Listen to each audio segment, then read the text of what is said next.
Hello बच्चों, कैसे हैं सभी। उम्मीद करता हूँ सभी अच्छे होंगे। आज फिर साइंस का हमारा नया टॉपिक स्टार्ट हो रहा है।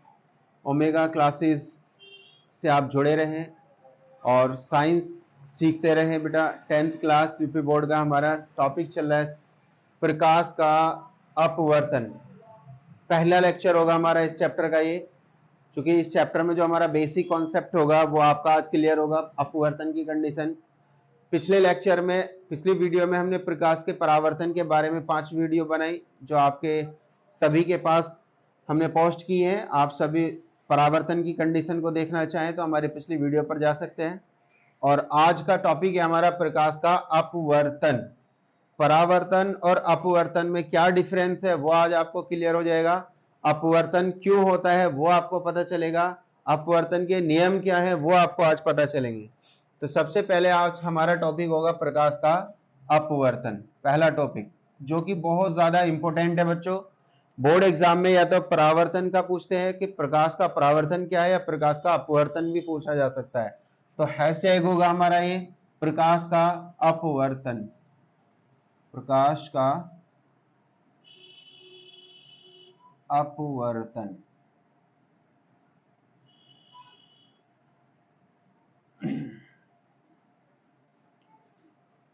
चलिए इसको एक डायग्राम के साथ सीखते हैं। परावर्तन की कंडीशन में आपको बताऊं, जब कोई लाइट प्रकाश की किरण किसी एक माध्यम से चलकर दूसरे के माध्यम के तल से टकराती थी, यानी हमने प्रकाश इस बोर्ड के ऊपर अगर हम आपतित करते हैं तो टकराकर वो वापस लौट आता है, उस घटना को हमने कहा था प्रकाश का परावर्तन। अपवर्तन में थोड़ा सा डिफरेंस है, क्या है वो आपके सामने होगा, देखते हैं। हमने सबसे पहले एक सरफेस लिया और उस सरफेस के ऊपर एक अभिलंब स्थापित किया, जिससे इस सरफेस के दो हिस्से हुए, यानी दो माध्यम होंगे। ये हमने यहां अभिलंब लिया, अभिलंब, ये हमारा सरफेस है। अब यहां पर बच्चों माध्यम दो हो गए, एक हमारा ये फर्स्ट माध्यम होगा, प्रथम माध्यम, और दूसरा हमारा नीचे द्वितीय माध्यम। कंडीशन क्या होगी, जब प्रकाश एक माध्यम से चलकर, यहां से एक माध्यम से चला, जब कोई प्रकाश की किरण एक माध्यम से चलकर दूसरे माध्यम में प्रवेश करेगी, यहां से आपतन बिंदु यहां पर है, यहां से दूसरे माध्यम में प्रवेश करेगी, ये हमने यहां दूसरा माध्यम लिया, ये आपतित किरण होगी, आपतित किरण। तो जब प्रकाश की किरण एक माध्यम से चलकर दूसरे माध्यम में प्रवेश करती है, तो अब प्रकाश की किरण या तो अभिलंब की तरफ झुक जाएगी या अभिलंब से बच्चों दूर हट जाएगी। इसकी दो कंडीशन बन रही है। और ऐसा क्यों होगा, एक माध्यम से जब दूसरे माध्यम में प्रकाश जाता है तो ऐसा क्यों हो रहा है कि या तो प्रकाश अभिलंब की तरफ झुकेगा या अभिलंब से दूर हटेगा। वो डिपेंड करता है हमारे माध्यम के ऊपर कि प्रकाश किस माध्यम से चला था और किस माध्यम में प्रवेश कर रहा है। तो हमारे पास दो प्रकार के माध्यम होंगे, एक सरल माध्यम होता है और एक सघन माध्यम होता है। दो माध्यम है, तो हमने सरल माध्यम को यहां माना, सरल, ये हमारा सरल माध्यम है जहां से प्रकाश ने चलना शुरू किया, प्रकाश ने। और ये हमारा सघन माध्यम लिया मैंने यहां, सघन माध्यम, यानी सरल माध्यम से अगर हमने प्रकाश को आपतित किया है तो जब यहां प्रकाश आपतन बिंदु पर पहुंचेगा और सघन माध्यम में प्रवेश करेगा, तो इसकी जो स्पीड होगी, एक माध्यम में स्पीड इसकी अलग है, दूसरे माध्यम में जब प्रकाश पहुंचता है तो उसकी स्पीड में थोड़ा सा अंतर आ जाता है, तो जिसकी वजह से प्रकाश में अपवर्तन होता है। यानी मान लो हमने हवा में, वायु के अंदर प्रकाश की चाल 3 × 10⁸ मीटर पर सेकंड होती है, लेकिन अगर हम उसको कांच में पहुंचाएं या वाटर में पहुंचाएं, प्रकाश वायु से कांच में जाएगा तो उसकी चाल में कुछ ना कुछ परिवर्तन आएगा, और उसी परिवर्तन के कारण प्रकाश का अपवर्तन होता है। तो यहां पर सरल माध्यम से जब प्रकाश चला और वो दूसरे माध्यम में, सघन माध्यम में प्रवेश करेगा, तो वो क्या होगा बच्चों, उसको निकलना था तो सीधा जैसे आ रहा था ऐसे जाना था, लेकिन क्या होगा, प्रकाश अभिलंब की तरफ झुक जाता है। कहां झुक जाता है? प्रकाश अभिलंब की तरफ झुक जाता है। तो इसी को हम प्रकाश का परावर्तन कहते हैं, अर्थात प्रकाश के मार्ग में हुआ विचलन अपवर्तन कहलाता है। जब एक माध्यम से सरल माध्यम से सघन माध्यम में प्रवेश करता है तो प्रकाश अभिलंब की तरफ झुक जाता है और इसी को हम बोलते हैं प्रकाश का अपवर्तन। अब इसकी परिभाषा लिखते हैं हम। जब कोई प्रकाश किरण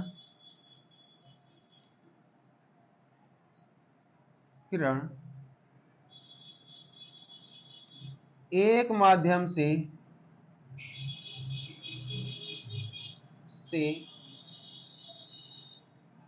दूसरे माध्यम में प्रवेश करता है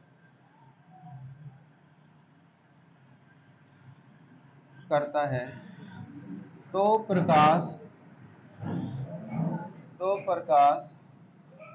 अपने मार्ग से विचलित हो जाता है। क्या हो जाता है? विचलित हो जाता है, यानी भटक जाता है, हिल जाता है, अपने मार्ग से विचलित हो जाता है। प्रकाश की इस घटना को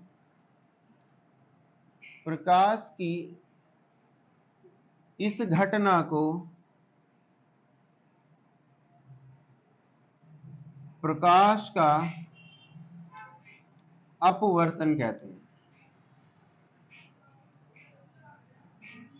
प्रकाश का अपवर्तन कहते हैं। तो सिंपल है, एक माध्यम से जब दूसरे माध्यम में प्रकाश पहुंचेगा तो वहां से उस प्रकाश में विचलन आएगा, यानी अपने मार्ग से वो भटक जाएगा। या तो प्रकाश अभिलंब की तरफ झुकेगा या अभिलंब से दूर हटेगा। ठीक है, तो यहां पर कंडीशन होती है कि किस माध्यम से चला है और किस माध्यम में गया है। यदि प्रकाश, इसके कुछ नोट होंगे, याद रखने के लिए पूछा जाता है एग्जाम में कि यदि प्रकाश सरल माध्यम से सघन माध्यम में जाता है तो क्या होता है, उसका विचलन कहां होगा? अभिलंब की तरफ झुकेगा या अभिलंब से दूर हटेगा। तो डिपेंड करता है आपका, सरल माध्यम से जब सघन माध्यम में प्रकाश जाएगा तो वो अभिलंब की तरफ झुक जाता है। ठीक है, इसके लिए मैं नोट लिख देता हूं कुछ। आप अपनी कॉपी पेंसिल उठाए और अपने नोट्स बनाते रहें, और ये नोट्स ही बच्चों आपके बोर्ड एग्जाम में काम आएंगे। आज आप नोट्स तैयार करेंगे, एग्जाम टाइम पर इन्हीं नोट्स से आप अपनी प्रिपरेशन करें और अच्छे नंबर प्राप्त कर सकते हैं। जुड़े रहें ओमेगा क्लासेस के साथ और देखते रहें। तो पहला को नोट होगा इसका बच्चों कि यदि प्रकाश सरल माध्यम से सघन माध्यम में जाता है, यदि प्रकाश सरल माध्यम में क्या आ सकता है? वायु। सरल माध्यम में क्या आ सकता है? वायु। यदि प्रकाश सरल माध्यम से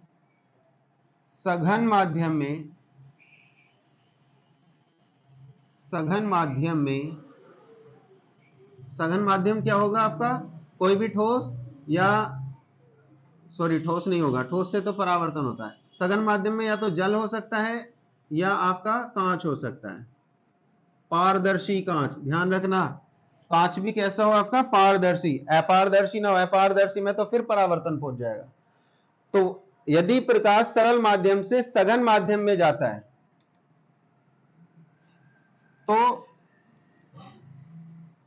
तो प्रकाश अभिलंब की तरफ झुकता है। कहां की तरफ? अभिलंब की तरफ झुक जाता है। अभिलंब की तरफ झुक जाता है।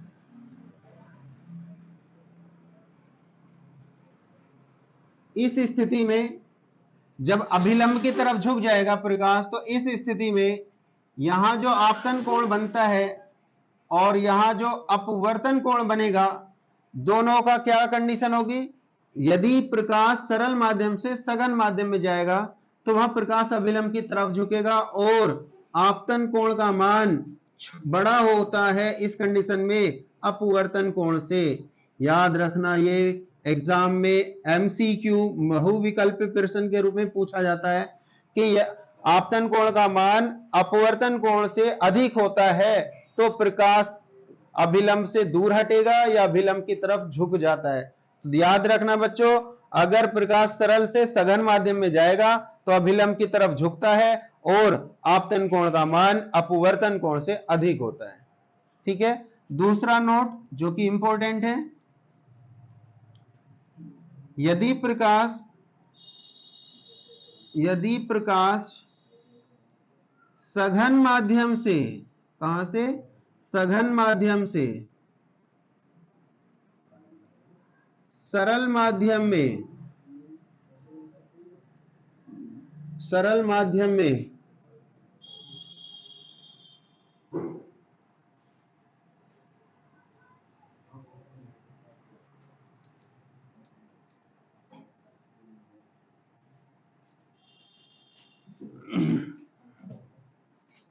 सघन माध्यम में जाता है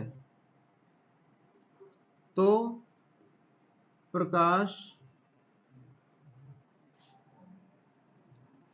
अभिलंब से दूर हटता है, अभिलंब से दूर हट जाता है। तो कैसे होगा वो, इसके लिए भी एक छोटा सा डायग्राम देख लेते हैं। मान लेते हैं हमने यहां पर एक अभिलंब खींचा और दो माध्यम स्थापित करे, ये आपका अभिलंब हो गया। अब यहां प्रकाश आपतित हुआ, ये मैंने सघन माध्यम लिया, इस बार ऊपर सघन और नीचे लिया सरल। तो जब सघन माध्यम से सरल माध्यम में प्रकाश पहुंचता है तो उसको जाना तो होता बिल्कुल स्ट्रेट सीधा, लेकिन क्या होता है, वो अभिलंब से दूर हट जाता है, प्रकाश अभिलंब से दूर हट जाता है। और इस कंडीशन में आपतन कोण I अपवर्तन कोण R से छोटा होता है। इस बार I जो होगा, I कोण I अर्थात आपतन कोण का मान अपवर्तन कोण से कम होता है जब प्रकाश सघन से सरल में जाएगा। जब प्रकाश सघन से सरल में जाएगा तो अभिलंब से दूर हटेगा, और अभिलंब से दूर हटने पर इस अपवर्तन कोण का मान आपतन कोण से ज्यादा हो जाएगा। तो यह कंडीशन बनेगी यहां पर। समझ आई बच्चों, सभी को समझ आया? यानी प्रकाश का अपवर्तन जो है हो कैसे होता है कि जब एक माध्यम से दूसरे माध्यम में लाइट जाती है, प्रकाश एक माध्यम से दूसरे माध्यम में जब जाएगा तो वहां पर ही अपवर्तन होगा। ठीक है, अब उसमें एक माध्यम सरल हो सकता है, दूसरा सघन हो सकता है। जब सरल से पहुंचेगा सघन में तो अभिलंब की तरफ झुकेगा, और अभिलंब की तरफ झुकने पर आपतन कोण अधिक होता है अपवर्तन कोण से। और जब सघन माध्यम से सरल माध्यम में प्रकाश पहुंचता है तो उसमें आपतन कोण का मान अपवर्तन कोण से कम हो जाता है। ये दो कंडीशन है। समझ आई सभी बच्चों को? समझ आई बेटा? ओके, नोट करते रहे, अपने कॉपी पेंसिल से साथ रखें और इसको नोट करें, अपने नोट्स बनाते रहें। मैं इसको रफ करता हूं, आगे बढ़ते हैं। अपवर्तन के नियम, अपवर्तन के नियम।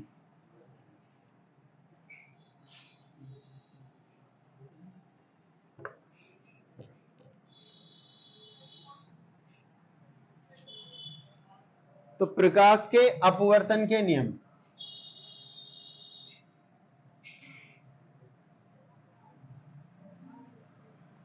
तो बच्चों अपवर्तन के यहां पर दो नियम होंगे।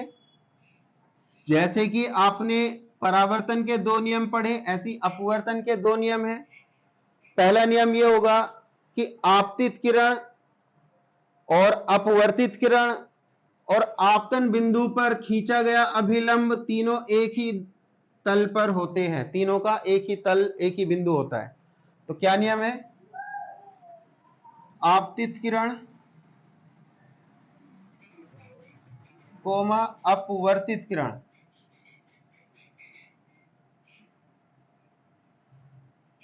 अपवर्तित किरण तथा आपतन बिंदु पर खींचा गया अभिलंब तीनों एक ही तल में होते हैं। तीनों एक ही तल में होते हैं। पहला नियम तो ये कॉमन है, जो कि वहां पर भी था अपवर्तन के परावर्तन के केस में, यहाँ अपवर्तन के केस में भी सेम है कि आपतित किरण और अपवर्तित ये जो निकली है बाहर, दूसरे माध्यम में जो प्रकाश पहुंचा है वो अपवर्तित किरण, और आपतन बिंदु पर खींचा गया अभिलंब, तीनों एक ही तल पर होते हैं। दूसरा नियम आपतन कोण, आपतन कोण कौन सा हमारा आई, तो आपतन कोण की ज्या, ज्या यानी साइन, आपतन कोण, आपतन कोण की ज्या, ज्या को इंग्लिश में साइन बोलते हैं, आपतन कोण आई की ज्या साइन, आपतन कोण की ज्या साइन तथा अपवर्तन कोण की ज्या, अपवर्तन कोण की ज्या, इसको हम साइन आई बोलेंगे, साइन आर। आपतन कोण की ज्या साइन आई तथा अपवर्तन कोण की ज्या साइन आर का अनुपात, का अनुपात एक नियतांक होता है, स्थिरांक होता है, नियतांक होता है। इसे स्नेल का नियम भी कहते हैं, स्नेल का नियम भी कहते हैं। कभी कभी स्नेल का नियम क्वेश्चन आ जाता है बोर्ड एग्जाम में, तो सिंपल है, स्नेल का नियम आप लिख सकते हैं।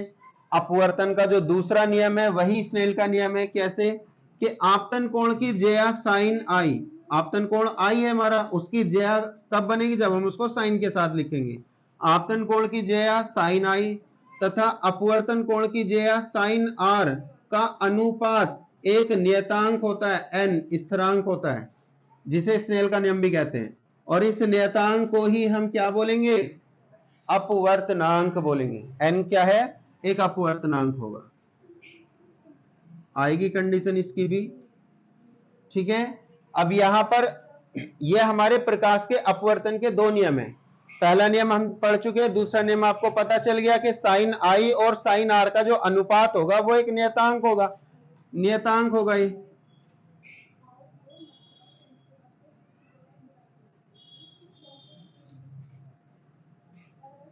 इस नियतांक को स्नेल का नियम कहते हैं।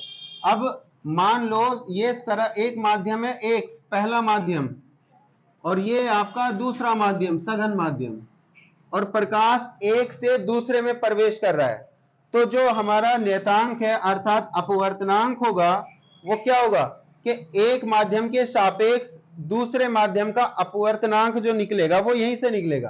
पहले माध्यम में बना आपतन कोण, दूसरे माध्यम में बना अपवर्तन कोण का जो अनुपात होगा वही आपका नियतांक होता है, और वही हमारा, ठीक है। इसको हम ऐसे भी लिख सकते हैं बेटा, 1n2, 1n2 यानी माध्यम एक के सापेक्ष माध्यम दो का अपवर्तनांक। तो 1n2 equal to sine i by sine r कह सकते हैं इसको।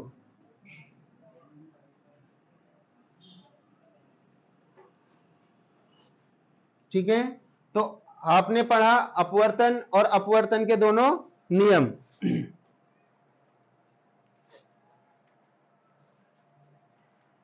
इसके बाद आएगा हमारा अपवर्तनांक। रफ करो, सभी बच्चों ने इसको अपने नोट्स बनाए होंगे, तो नोट्स बनाते रहे साथ साथ, ताकि आपको इन नोट्स की आगे जाकर हेल्प मिले, आपको किसी भी परेशानी का सामना ना करना पड़े। बोर्ड एग्जाम में बच्चों ये बहुत ज्यादा इंपॉर्टेंट है। साइंस में प्रकाश का जो चैप्टर है आपका, प्रकाश का अपवर्तन या प्रकाश का परावर्तन, बहुत ज्यादा इंपॉर्टेंट है। जितना हो सके इसको अच्छे से तैयार कर ले, कम से कम 10 नंबर का ये पूरे दोनों टॉपिक आते हैं, अपवर्तन और परावर्तन। अब बात करता हूं मैं अपवर्तनांक, यानी जब प्रकाश सरल से सघन में जाए या सघन से सरल में आता है तो अपने रास्ते से विचलित होता है, और उस विचलन को ही हम अपवर्तन कहते हैं। और जब अपवर्तन होगा तो वहां पे उसका अपवर्तनांक आता है, रिफ्लेक्टिव इंडेक्स बोलते हैं जिसको इंग्लिश में। प्रकाश का अपवर्तनांक,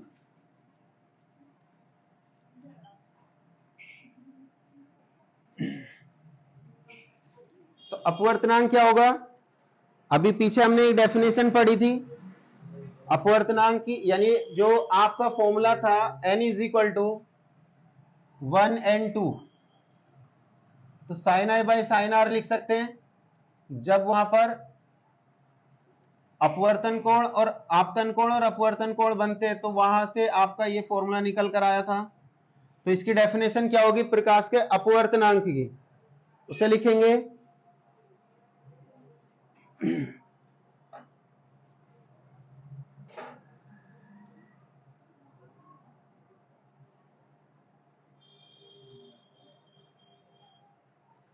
यदि प्रकाश की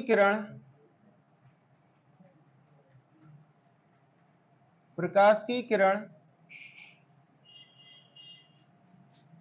माध्यम 1 से माध्यम 2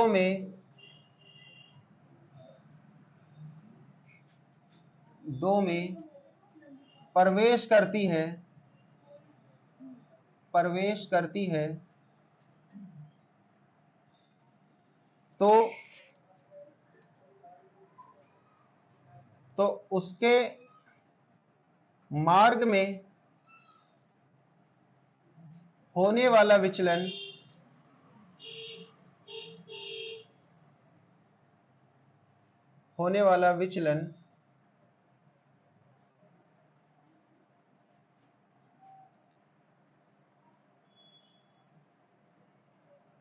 अपवर्तनांक कहलाता है।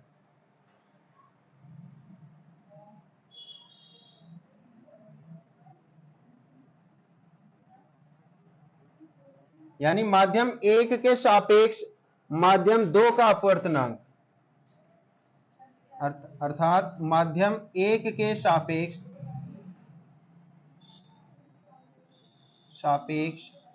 माध्यम 2 का अपवर्तनांक।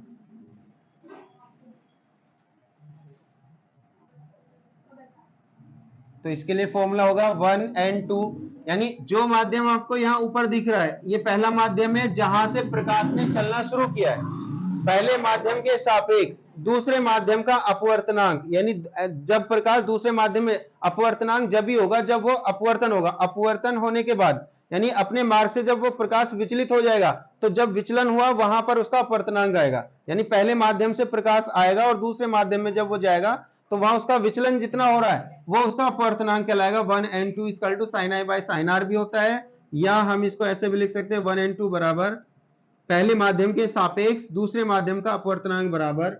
अब चूंकि जब प्रकाश सपोज करो वायु से कांच में जा रहा है, ये अभिलंब, यहां पर पहला माध्यम हमने वायु ले लिया, वायु हमने पहला माध्यम लिया और कांच हमने दूसरा माध्यम लिया।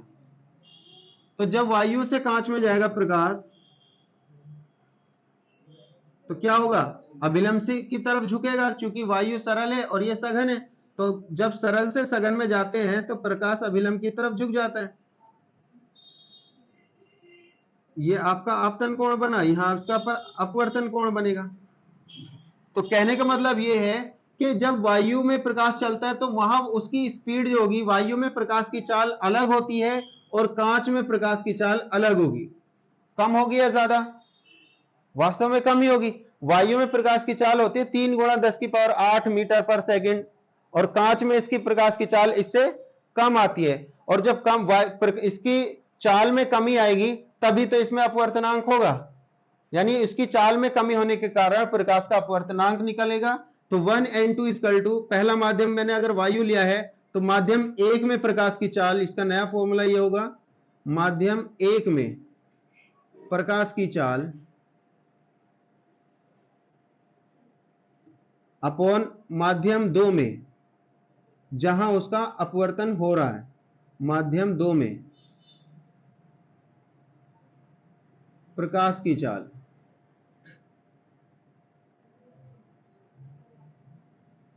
इस फॉर्मूले से हमने काफी न्यूमेरिकल पढ़ेंगे इसके अपवर्तनांक के।